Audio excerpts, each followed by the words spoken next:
Hi, I'm Chad Hennings. I'm your host for Forces of Character podcast. As always, I'm excited for our guest coming up here. I mean, how many people do you know that have flown missions in combat for the Air Force in fighters, and then also currently in the halls of Congress fighting missions representing his constituency in Texas 11 here in Texas? I don't know of too many people that have had that honor and that privilege, but we're going to have a great conversation with him today, August Pfluger. August, man, thank you so much for being here, and I appreciate you here. I'm anxious to hear your story. Want to get kicked off with just tell me a little bit about growing up in that San Angelo area, growing up in West Texas. You know, you're a fifth generation Texan? Seventh generation Texan. Wow, I'm way off. So, I mean, you're almost like West Texas royalty. With your family coming here and having the impact that your family has had. Just tell me a little bit about your background growing up and kind of who some of your influences were. Chad, it's an honor to be here. Thank you for hosting this and how important it is to have these conversations. And, you know, you're right to think that you could grow up in West Texas and end up flying combat missions for your nation. And then, you know, the icing on the cake, end up in Congress and actually representing the district that I grew up in is a dream. But it started with very humble roots. And our family is a ranching family. When I went to the Air Force Academy, there was a German professor, and they looked at my last name and said, "Oh, Pfluger, that means flyer." And I went home, and my great-grandfather, who spoke German in the house when he was born, you know, and in his early childhood said, "Oh, no, it means plower." And it kind of crushed my dreams at an early age. But I grew up in a family that spent time on ranches in dusty West Texas, working hard, depending on the weather, learning how to manage and conserve and, you know, just make a living off of cattle, sheep and goats and other agricultural products. And it's a hard living out there. But had several family members who were in the military, and one of them, my grandfather, who flew in World War II. And although he never went to, you know, a theater of war, he trained a lot of pilots. He flew several different aircraft, and that was really my inspiration for wanting to serve, wanting to, you know, eventually. And I didn't know it as a very young child, but you know, when I got into middle school and then into high school, I thought, this is something I want to do. This is something I want to be like him. I want to be like those that got a chance to do that. How cool is that? So I grew up on a farm in Iowa, so I can relate to the hard work piece, the resiliency, the stick-to-itiveness, man, if it doesn't rain, I mean, we're out of luck. I mean, and the whole aspect, if you don't work, you don't eat. So what lessons kind of persuaded you, you know, go a little deeper dive into that, growing up in that farm that translated well for you once you got to the academy? Number one is grit. There wasn't an option in agriculture to fail. You couldn't just call a service company to come out and fix the vehicle. I've got a teenage daughter, and she said the other day, "Dad, do I have a spare tire on my vehicle?" I said, "Yes, honey, you do." And remember, we've kind of looked at how to change that tire. I said, in fact, the very first time I changed a tire was in an old pickup truck. We got stuck in the mud, and we got a flat tire, and I was 14. And you had to figure it out. There was nobody to call. But I think it was that kind of thing, watching my dad, watching the folks that worked on the ranch hands and the people that, they just figured it out. They didn't have a manual. They didn't have a Google. There was no phone call to make. You just had to figure it out. And especially with animals, you know, one evening at almost midnight, we're out at the ranch and my dad wakes me up. He said, there's a mama cow giving birth. And the calf isn't coming out. The calf was breech. And there's no veterinarian at midnight to call. This is a life or death situation for this cow and this calf. And so, you know, the ranch hand and my dad and I go out to the pen where that cow is trying to give birth.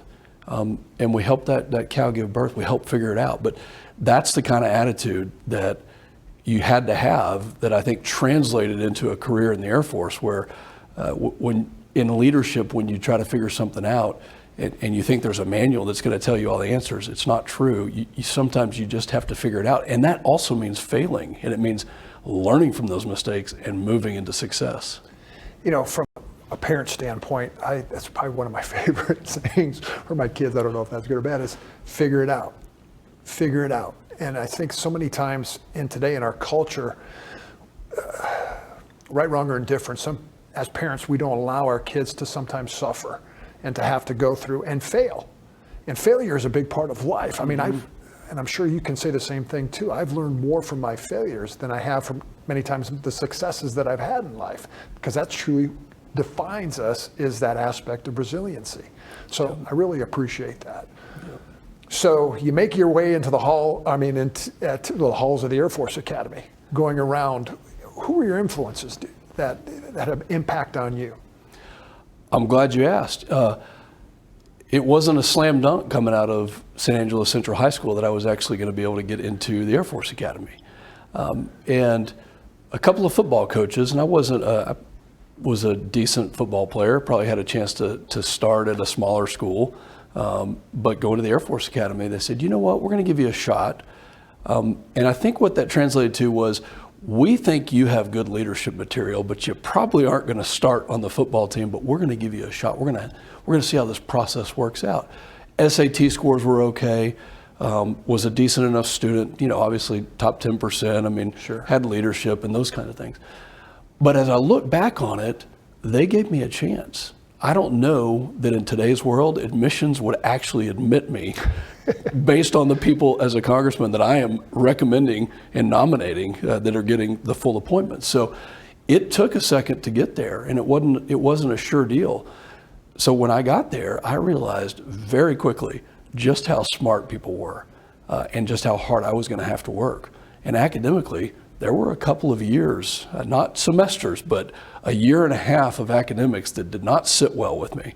And I had to work extremely hard through those 4 years. And I learned very, very good lessons and important lessons for life, that it didn't matter how smart you were, it was how hard you worked. It was how much work you were going to put into it. And I had several semesters where the GPA was something we won't talk about here, and a couple of semesters where it got better. And it was that work effort and ethic put into it on the front end that translated. But let me tell you another good story. As a freshman on the football team, there was and I'm going to embarrass you a little bit here, that there was all the records that any prior football player who had played at Air Force Academy had set for weightlifting, for squats, for bench press, for all the different categories of lifting. And there in big bold letters was your name. And growing up in West Texas, about 10 years behind you, being a Cowboys fan and having somebody to look up to that also flew combat missions, that also played football, that also did these things, was a huge, it was a huge motivating factor for a lot of us. And I can promise you that those people, those cadets that I was with on that freshman team that looked up and saw that also wanted to go fly after graduation, because it wasn't just about playing football. You were a big role model for. Oh, that's awesome. Well, thank you for that. But what I appreciate what you said is the aspect of the hard work ethic. I think that of myself as that blue collar guy that's going to get up in the morning and I'm going to outwork everybody. That was my modus operandi. I was just going to go out and work. And it served me well. And I see that so many times, and I encourage kids today too. Your work ethic, to your point you just made, can overcome. Sometimes you're not going to be the smartest guy, you're not going to be the most talented guy in the room, but if you can work, That's right, you're always going to find a way. And that translates into whatever field that you do. There were many mentors and examples of that point throughout my time at the academy. One in particular, a lieutenant colonel that was a group AOC, and he had just worked hard and kind of let me in a little bit. When you're an AOC there, or when you're mentoring cadets, you don't always want to tell them if you had academic struggles. Sometimes you just want them to keep trying hard. But this guy really let me in as a senior and said, look, I didn't do all that well academically, But it was because at times I didn't try as hard as I should have. And when I graduated, I had to try because it was life and death. I had to try in pilot training. I had to try to fly those missions. And learning that and hearing somebody that was real, that told you, their struggles, their weaknesses, their strengths, it made a huge difference to me. And so transparency is big. So it's another great lesson learned. Transitioning now from the academy to active duty. Where'd you go to pilot training? Laughlin Air Force Base. Laughlin. So you're back. You're down there in West Texas, Southwest Texas. Lessons learned there. What translated for you from, again, lessons at the academy that then you took into active duty Air Force? Because that's one of the things that we always, I'm sure your class did laugh too, is just, the academy here, it's not the real Air Force. Wait till you get to the real Air Force. Mm-hmm. So any lessons learned there? Big time. What a great year to be challenged physically, mentally, emotionally, spiritually. Just the way that program is put together to really put pressure and push you to what you think your limits are. The first thing that I learned was those are not your limits. Those are mental limits that you actually set for yourself. You're tired, you don't want to study, you've got to wake up tomorrow.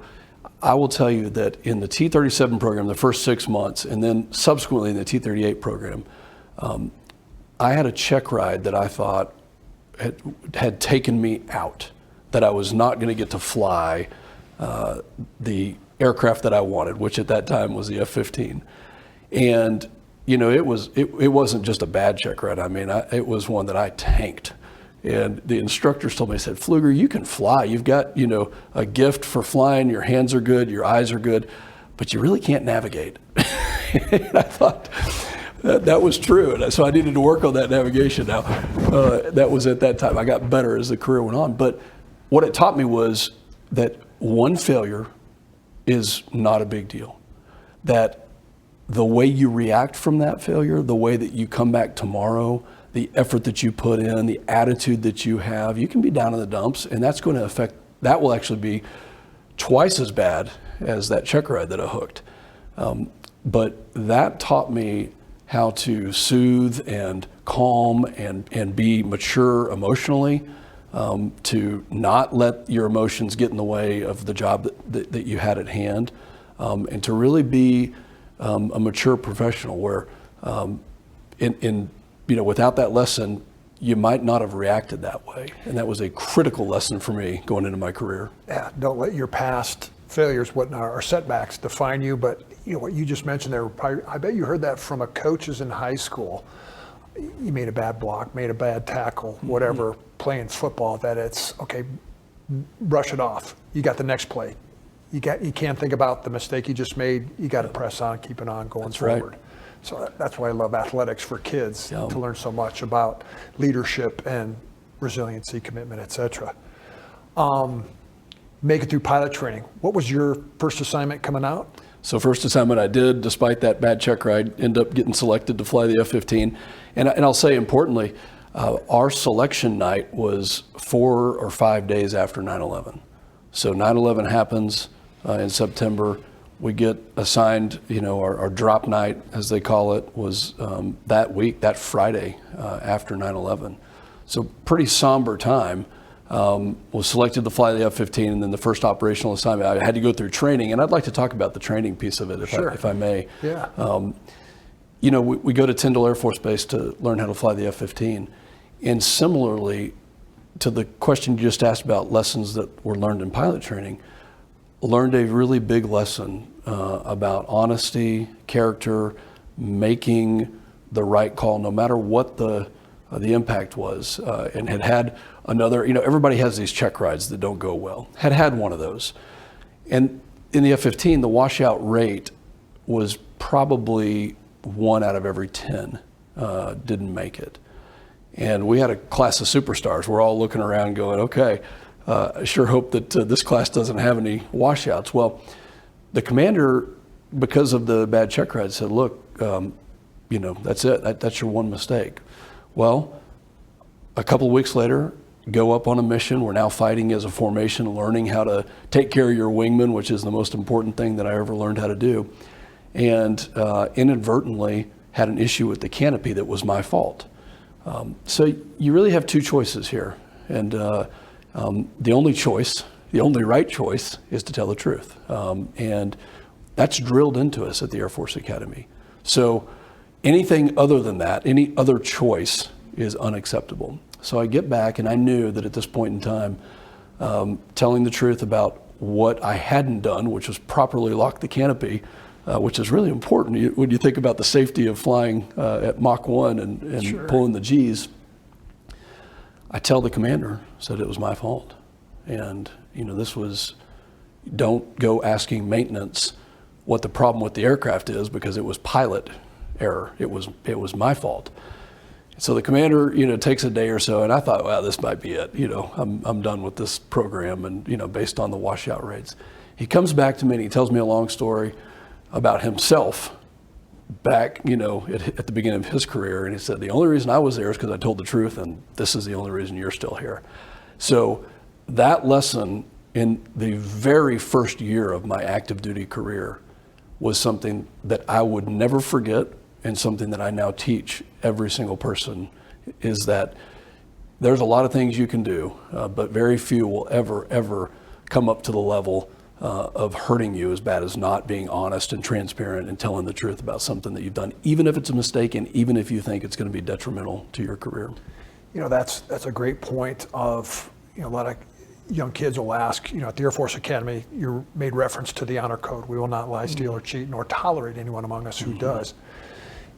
That aspect of being honest, because what you just said right there, it could have life or death implications, if you didn't tell the truth. I mean, you owned up to your honesty for your mistake. And that's the reason why we need to be individuals of honor and integrity. But that's right.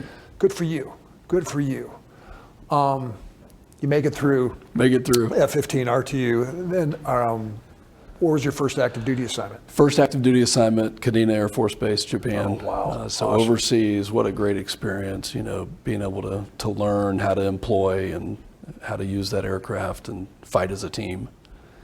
So how many assignments did you have before you transitioned then into the F22? Had 2 assignments, ended up going back to Tyndall to teach, to instruct after the operational assignment, and then ended up transitioning in my 3rd assignment and started the squadron in New Mexico, which is no longer there, but what a great experience transitioning to the F-22, being able to start that up and come up with the combat squadron, just an amazing opportunity.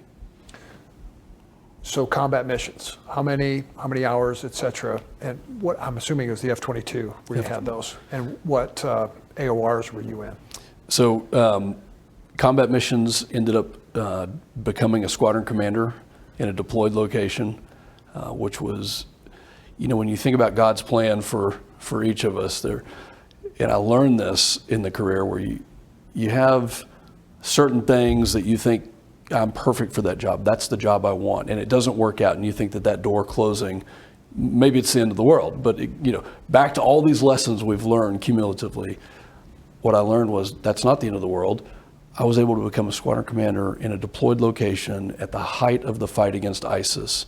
So in the Middle East, flying combat missions in the F-22 in Iraq and Syria, and ended up flying over 300 hours of combat over the course of a year, 2016 to 2017. Besides being away from my family and 3 young girls, which obviously was difficult, I think probably the most rewarding year of my life, career-wise, because of the things that we did for our country, worked with other countries in an alliance against a really evil, just purely evil force. And just, I learned so many lessons, but had the opportunity to command hundreds of people. And that was combat missions were great, flying was incredible, commanding was even better. Who did you draw inspiration from as far as leadership going back? Was it a coach? Was it someone that influenced you at the academy or on active duty? Anyone in particular kind of stand out? Put you on the spot. Oh, lots of people. Coaches back in high school and in college. people that always talked about, I'll never forget a middle school football coach, and he said, take care of the small things and the big things will take care of themselves. And that is how I've tried to live my life. Don't worry too much about what's down the road, about getting anxious. Of course, that's a faith piece as well. But take care of the things that you have control over right now. Do the best you can in the job you're doing right now, and everything else kind of works out. And there's many other mentors, Air Force mentors, people that were much smarter than me, much more talented than me, and worked hard as well, and just professionals. I could list 10 people. I'll mention one right now, a guy that was younger than me that I ended up working for as a director of operations. And I learned more from him and his leadership style that was a disappointing time for about a day. And then I realized what an incredible leader he was and what an honor it was to work for him. That's great. And you mentioned your middle school football coach. This is where I love coaches. But for those of you watching this, it's the importance. You don't know the impact that you will have on others by teaching and living out those things that you profess. Something that's 25 years ago, 30 years ago for you, that's hung with you and it's still with you today. Think about the weapons school, the U.S. Air Force Weapons School, their motto, humble, credible, approachable. And although I didn't go, I teach those three words, that phrase, to every person I come in contact with explicitly about the way we should be acting in our daily lives. That's awesome. Well, that's a great point now to a great time, I guess. We're going to take a short break and we'll be right back. Welcome back. Well, we were just with August talking about your leadership time as a deployed squadron commander overseas. Tell me a little bit about what some missions or incidences that impacted you, during your time overseas. Again, an incredible year. And you think about ISIS and how evil they were. I mean, they just were ruthless and the scourge of the earth, really. I mean, these were just terrible people. The alliance that came together to fight against them was really important. And as part of this force, and also being there for a year, a lot of people deployed in and out for 2, 4, 6 months, but we were there for a year. There was one particular mission that was really important, and up kind of in the Mosul area of Iraq, so north of Baghdad, and I'm sure that you have some time in that, been there, done that, area as well. But on this particular night, very dark, and it was kind of one of those no-fail missions. And the F-22 was in a unique role. We had A-10s that were doing some amazing work, Strike Eagles, F-16s, F-18s, and then a whole host of our alliance and partner aircraft that were out there. But I ended up losing my electrical systems for a period of time. And you think about, okay, you're flying over enemy territory. No, we're not incredibly worried about surface to air activity right this second, but we do know what ISIS is capable of. Remember, they burned somebody in a cage. So all these thoughts kind of go through your mind, but it's also the timing. You know that there are Americans, there are friendly troops on the ground that need our help right now because they're executing some sort of mission on the ground. And so I'll never forget having to work and orchestrate. I was mission commander for this flight, which also ended up putting a little bit more pressure, but getting your radios back on, understanding the navigation, getting the F-22 is a very electrical type system. And so never necessarily worried about life and death for me, but it's about the team effort of we've got to get this thing back on track and quickly work to get the fuel off the tanker, find the tanker, because you've lost your systems, you lost your sensors, and then work to rejoin everybody back and understand, okay, let's regain situational awareness because I've lost it for a period of time.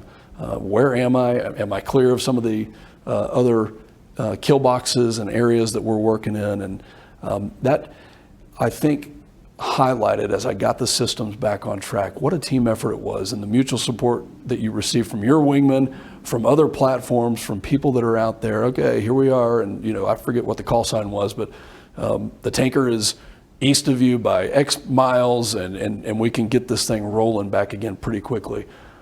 That mission stands out to me, and it was successful at the end of the day. You got the weapons back on track. I was able to regain SA, as it were, and complete the mission. But that one stands out and probably will for a long time. Just because, I mean, it's the team effort, and that's what is pro. So you always take care of your wingmen, et cetera. And I had a experience too where I ended up losing an engine in an A-10, which is underpowered, as you know, to begin with. But I can totally relate with the whole working together to continue to keep advancing the mission. All right, which is a great segue now, where you talk about working with others, working with other weapon systems, with other countries that are there, the diplomacy with that. You make a decision to leave active duty Air Force to go to the halls of Congress. You talk about having to work with others. I want to dive into that. First, what was your motivation? Why? You were almost to your 20. Mm-hmm. Just talk through that mental process thought process of going from there to want to run for Congress. It's really a wild decision and very faith-based type decision. And July of 2019, I've almost got 20 years. I graduated in 2000, so everybody can do the math that about a year from then, May of 2020, I'd be eligible for retirement, which I had no intention of retiring. Was happy in the career and doing what I had trained to do. So the home district that I represented in West Texas, which includes San Angelo, Midland, Odessa, and all the surrounding rural area, had a congressman that represented it for almost 20 years, and he decided to retire. I had never spoken with him about politics. Yes, I was interested, like many people are interested in doing some sort of service after the military, but it was definitely not a reality that was right here in front of my face that a decision needed to be made. But I did receive some phone calls from family, from friends, and really I'll blame my brother for most of the kind of the egging on. And my wife and I looked at it and we said, no, we can't do this. But Chad, I'll tell you, in the course of 30 days, which is not a lot of time to make a major life decision, a fork in the road that you didn't know was going to be there until right now. We made that decision based on faith. There were dozens of things that happened to us that we could not ignore, that would not have happened in any other world without our basis in faith, that said, this is the fork we want, you should be taking. A lot of prayer. Initially said no, and then we came back to it. I'll never forget sitting in church listening to a sermon, looking at my wife with tears streaming down her face, because she knew, both of us knew at that moment in time, right then and there, that this was the decision, not that we were going to make, but that we needed and had to make, which was a very interesting position to be in. I'd never been in that type of position. So we literally packed up our cars, left the house in the Northern Virginia area that we were living in, because we were stationed in that area, and drove to my hometown of West Texas. Separated from the Air Force, joined the reserves, and opened up a political campaign, all in the matter of about 30 days. And it was just an incredible, and by the way, didn't get to that 20-year pension point, which we're still working on. But when you think about that phrase, burning the ships, that's what we did. Failure was not an option. I've just left a career that I loved, that we enjoyed, that was going well, for another career, a fork in the road, and I'm glad we did it. I can relate. I mean, I can totally relate, but what impresses me the most is that you and your wife made that decision together, that you were unified, that it wasn't, you had the urge, she didn't have the urge, or she had the urge, you didn't have, but you were unified in that, and that's so important, and kudos for you for that. You get elected, you're in the halls of Congress. Was it what you had expected it to be? Yes and no. Coming from the greatest team that our planet has ever known, and that is the United States Air Force fighting force, the ability to come together and leverage our team, coming from the greatest team that I think the world has ever known. And then going into the halls of Congress, where there's 435 in the House, 100 in the Senate, And some believe in team, but most don't have the training, the level of training. I'm not special. It's that I had the training. I had the ability to learn how to be a teammate. It was shocking to see some of the just pure raw talent. People are very, very smart, but then maybe they do things that are self-centered or self-aggrandizing that don't add to the team focus. That part has taken me 4+ years to get used to. But it's also a huge challenge and not something that I'm just giving up saying, well, I'm not going to work on the team. No, it actually has driven me to work even harder on trying to bring those people in, because at the end of the day, in the halls of Congress, every single person has a personality, a specialty, an expertise, and an ego. And every single person on this earth has a need to be included and part of something. So that has been the challenge that I have really tried to rise to the occasion of, is figuring out how to bring people into that team effort. And I'm not just talking about one party here. I'm also talking about across the aisle. That my district told me when I got elected, they told me loud and clear, and it's a very Republican district, but they said, we want you to go to Congress, to DC, and we want you to bring people to your perspective, to use your leadership skills on the other side of the aisle, to work together, to bring them to your side of the aisle, and to see policy in a bipartisan way. How do you go about doing that? I mean, it's easier said than done, I am sure. It is, but even people, and I'll give you a great example, and unfortunately she's no longer with us, but was a good friend of mine, Sheila Jackson Lee, Congresswoman from Houston, Texas. I want people to think about the types of things that she did to inspire young women in the Houston area. She went to law school, was one of the smartest people that I served with, showed up on our committees well prepared. You had better prepared if you were going to get into a debate with Sheila Jackson Lee. And we bonded over a number of things, but mainly our NAACP chapter in San Angelo, Texas asked her to be the keynote speaker. And I was the one that asked her and invited her to do that, and then introduced her. And we worked on a number of pieces of legislation together. And every single time we debated each other, it was with respect, and it was acknowledging the other's expertise in the area that we were talking about. And I'll never forget, and she tragically, I think her life was ended too soon, and not in an accident, but just with illness. And that was a lesson that I will take forward with me, is you can always find something to work with another person on, because you're not 100% different. You bring up one point of, politics is compromise. I'm sure that a lot of folks go into the halls of Congress with the aspect of, you're going to vote. I mean, you always vote your conscience, but don't get me wrong, but sometimes it's give and take. Given on one side, not on the other, where a lot of times your constituents are those that on the outside looking in, it's like, why'd you vote that way? Why'd you vote that way? But can you speak towards that, where how do you go about evaluating a vote so you don't compromise your morals, your values, your integrity, but realizing that it's politics, it's policy that you have to sometimes give to be able to get to ultimately where you want to go?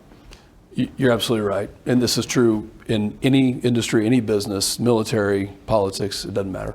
There's 3 ways to vote: your conscience, the Constitution, or your constituency.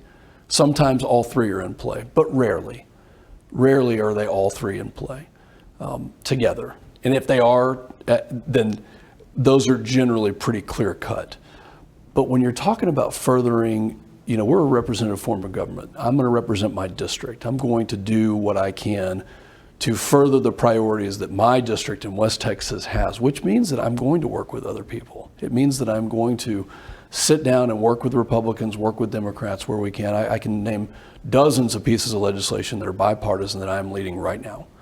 But the thing that I learned from the Air Force that has directly translated, which I try to teach my colleagues, is what we call the good idea cutoff line, the GICL. So when you're mission planning, everybody's around, you're the A-10, I'm the F-22, we've got AWACS and all the intel and space, and everybody's at the table. everybody has a way they think that they can achieve that mission and get it done with the highest success rate. And so you're in that mission planning phase, it's a couple of days, and then at some point, everybody has to go to sleep. The jets have to get fueled up, the weapons have to be put on, So you slap the table and you acknowledge the differences of opinion, but you acknowledge that we're going to move forward. That's called the giggle when that happens. And in Congress, unfortunately, what I've seen, Chad, is that too many times my colleagues are not willing to have that moment of clarity where they say, I didn't get everything I wanted in this bill. In fact, I'm not real happy with it, but we're going to move the ball down the field. This is a first down. And I'm trying to impress upon, definitely on a partisan level, our party, when you can get a first down, get that first down.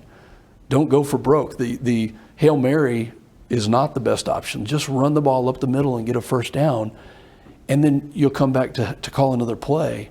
And the things I learned in the Air Force, the way we mission plan, is really important. And I get such a kick out of watching people laugh about the giggle, and they think it's a cute little term, but it actually is a really important term when we talk about getting things done for our country. That's a great philosophy. I'm going to remember that one. That's awesome. Your mentors, when you first got to the Hall of Congress, anyone kind of take you under their wing to kind of show you the ropes? Plenty of people. Devin Nunes from California, who was the chairman of the Intel Committee, really got along with him on a national security level. And he taught me and brought me into conversations. He would bring incredible speakers in on Monday nights and have an hour and a half long conversation over dinner to talk about intelligence threats. And in an unclassified manner, he would facilitate these discussions, and he taught me an incredible amount. There's a guy named Bruce Westerman. He played football at Arkansas. He's the chairman of the Natural Resources Committee. He is an expert on conservation, a true expert. He knows more about conservation than any of the staff knows. He knows more about conservation than any other member of Congress. But yet he handles himself in a way where he is humble, credible, and approachable. And he's been an incredible mentor to me. There are people with amazing stories that you would never know that there are multiple congressmen who grew up homeless, who lived in a trailer, who had no money and had to fight for every single thing they had. There is a young congressman, a first-termer, who he and his sister were left on the side of the road by their parents, joined the military, became a Navy SEAL, and has just the most incredible story. There are people who have demonstrated levels of service that most of us will never, ever know. There are people who started businesses, and to be able to learn from them and to come together and really bring out the not the differences, but the things we have in common on both sides of the aisle. And I'm not perfect at it, but I love having those conversations. Just tell me where you're from. How did you grow up? What motivated you to get here? And you'll really, really learn some interesting stories. Appreciate that. It's all about relationships, getting to know the people, asking those sorts of questions. I'm curious, how many veterans are currently serving in the Congress right now? If you know, I don't want to put you on the spot. I'm stumped, but when I came in, it was 17, maybe 18%. And that number has, I bet, if not doubled, very close to doubling. And maybe it's not 30%, but we've gotten a tremendous surge of veterans who have come in, and on both sides, but it's been a really good thing for our country. And just kind of talk to that. Why a veteran serving? Why is that important? I mean, what does a veteran bring that somebody that doesn't quite have that experience bring to the table in the halls of Congress? I think just from a fundamental place, you can trust somebody who was willing to give their life in the defense of this country. They've taken an oath before.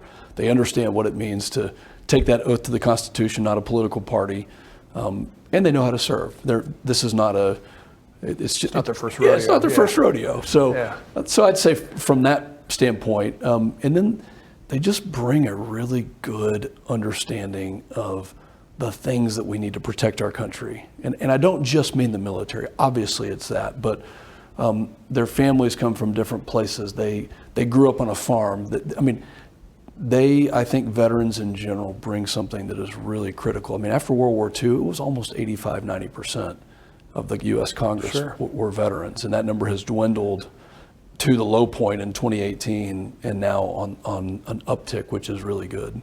And that's actually a great point for any business leader out there as to why you want to hire a veteran to work for you, because of that skill set, the ability to come together, work together, problem solving, resiliency, commitment. I mean, it can go on and on and on. Yes. But sometimes, you know, from a veteran, particularly our combat veterans, you have to maybe overcome a little bit of understanding if they have the post-traumatic stress piece rolling in there as to, you know, how you can work around that. But they add so much to the bottom line for any organization, I guess, particularly in the halls of Congress.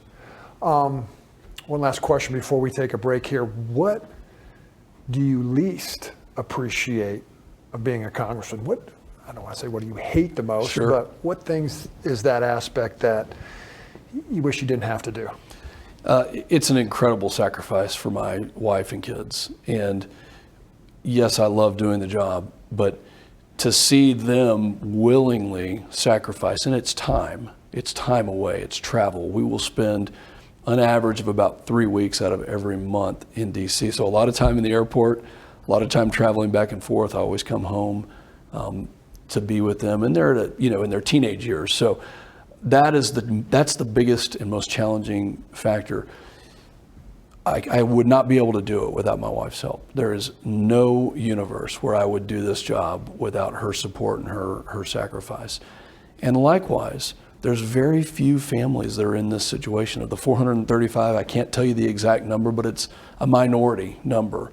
And it's really important that we have younger people in this phase of life with kids that are, going through school, because we understand issues in a way that prior to having kids, or maybe, even in a post-retirement world when you want to serve in Congress, it doesn't have, the votes don't mean as much as they mean when you have kids that are going to be impacted by your vote. That's right. That's skin in the game. So it was probably very much the same when you were as a commander, that, the sacrifices that the spouses play for those when their spouses are in the military, and families, because moms and dads are deployed, they're spending time away. But I applaud you for making that commitment and sacrifice, as well as for your family too. Thank you. I think it's another great time to take another quick break. We'll be right back. Welcome back. August, we just finished talking about experiences in Congress. And I want to kind of dive more into a leadership character development piece, and kind of who you are from that perspective.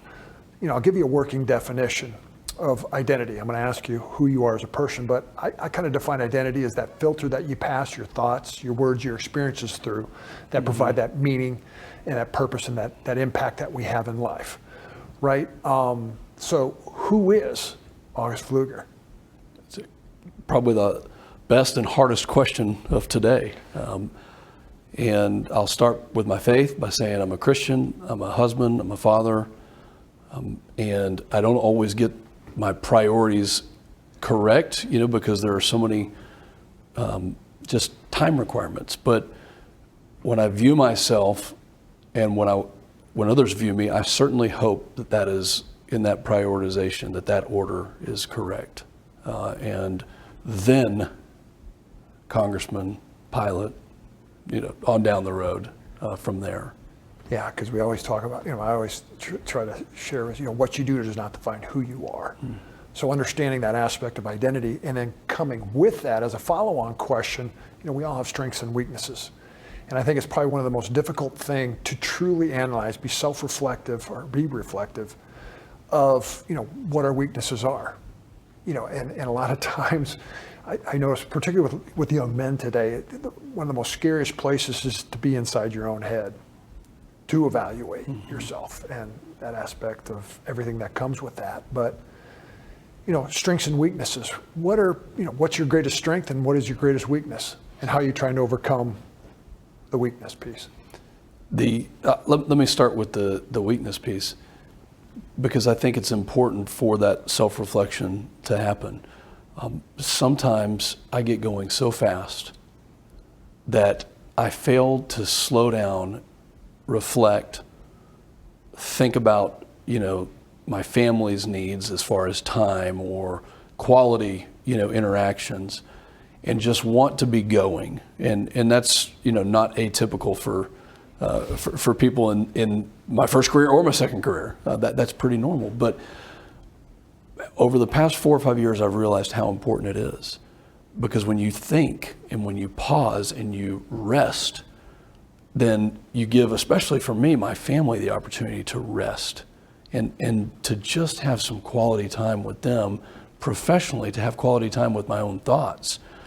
In those periods, I've been the most productive and really have, generated a lot of the future plans and the things that I wouldn't have been able to do if I hadn't paused for a moment. So I love going and executing and getting the mission done, but even more important than that, it's a big weakness of being able to just slow down for a second, pause and sit and think and read and write and do those things that we were taught in our professional Air Force career. Strength-wise, the ability to debrief, to debrief. If you want to be a congressman, and I do 20 plus town halls a year, you better be able to have some thick skin and take some debrief from your constituents who are pointing at you saying, why haven't we done this?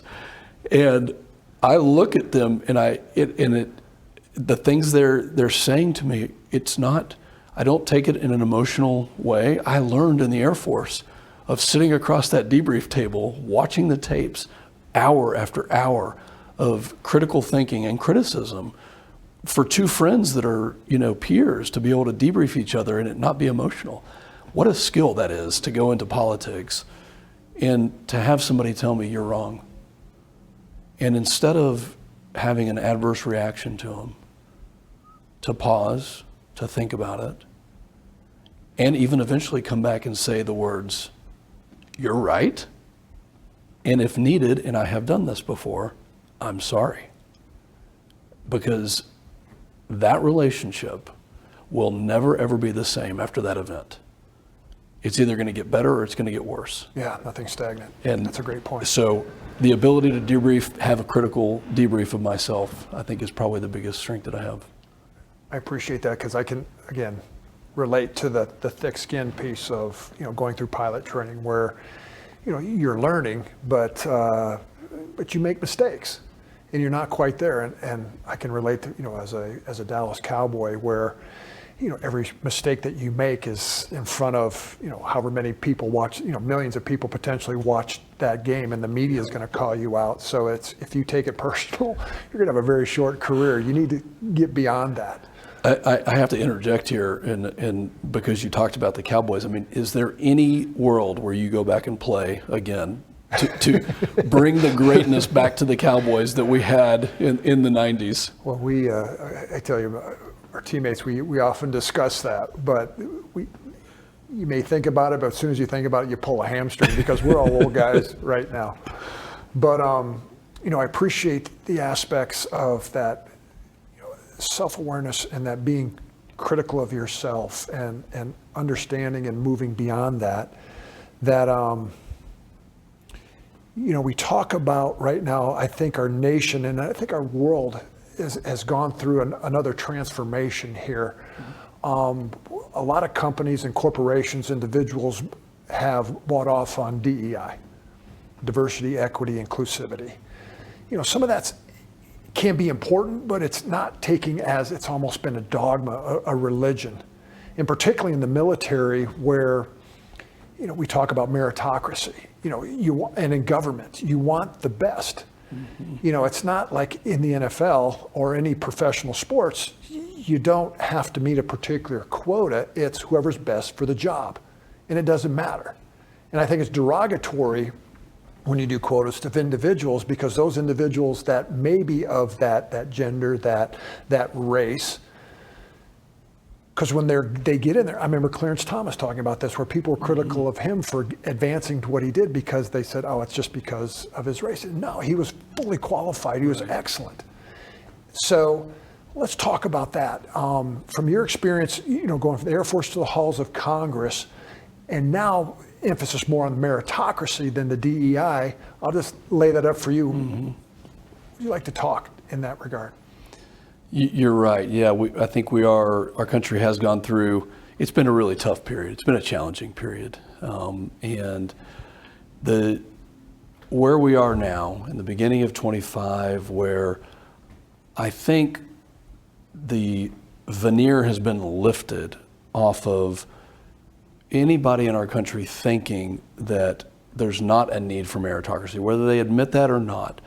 When you look at the tragedy that happened in Washington just recently with this aircraft, this mid-air collision between an airliner and a helicopter, and kind of start to look at how life and death some of these positions really are. On the recruiting side, I have 3 daughters. I want them to have every opportunity possible.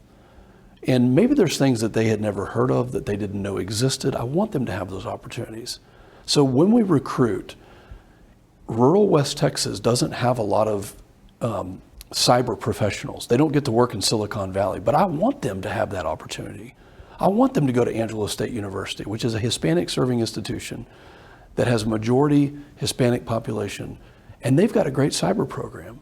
But they're not going to get hired into a program just because they went there. They're going to get hired because they've graduated, they're the best, and they deserve to be there. And the same is true in our military. Chad, I never walked up to a jet and had any question for my crew chiefs or the weapons loaders or the other pilots that I was flying with, regardless of what they looked like, where they had come from, even the original language that they spoke. As long as they swore that oath to the Constitution and they passed their training, I knew that they were the best and the brightest and that our mission was going to be successful. So anything else is unacceptable. And again, on the front end of it, we should be recruiting and we should be having an opportunity for anybody who wants and has the drive to try their hand at that. But that doesn't translate to equality of outcome. The outcome is based on grit, it's based on persistence, it's based on a desire to do something. And I think that's what we've struggled with. So this effort in this initiative for diversity, equity, and inclusion has been really damaging throughout our country, because then there's a question which should never be asked. Well, did they just get it because they were a man? Did they just get it because they were a woman? Did they just get it because of race or religion? And how damaging is that for the person that's doing that job? They should know, and everybody else should know, that they got it because they were the top qualified.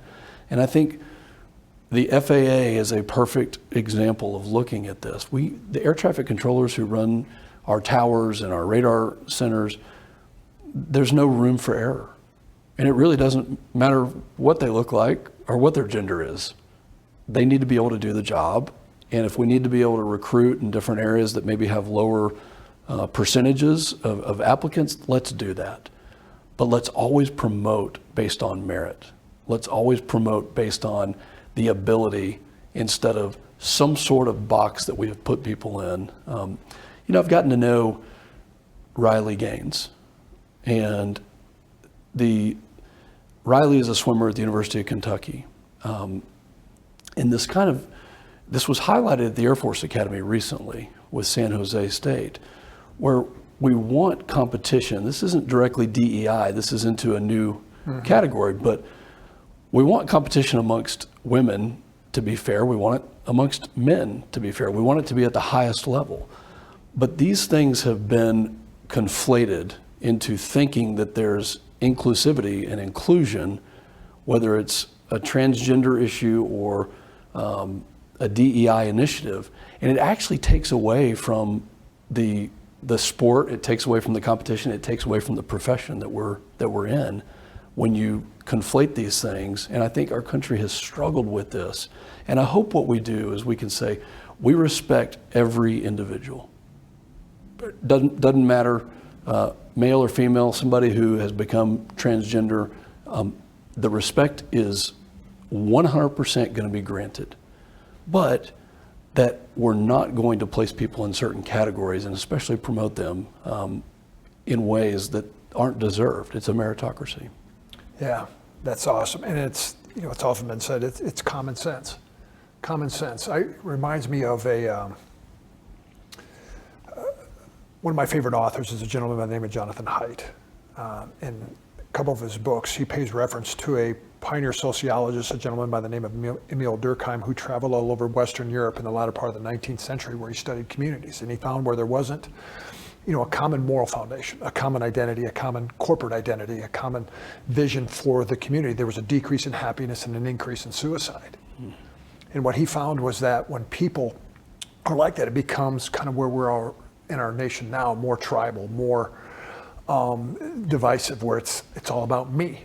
The Me Too movement, where it's divisive. And I just see that, the slow drip, drip, drip over the last few years within our nation. And just want to ask you, your vision of going forward. Are you hopeful? Are you optimistic?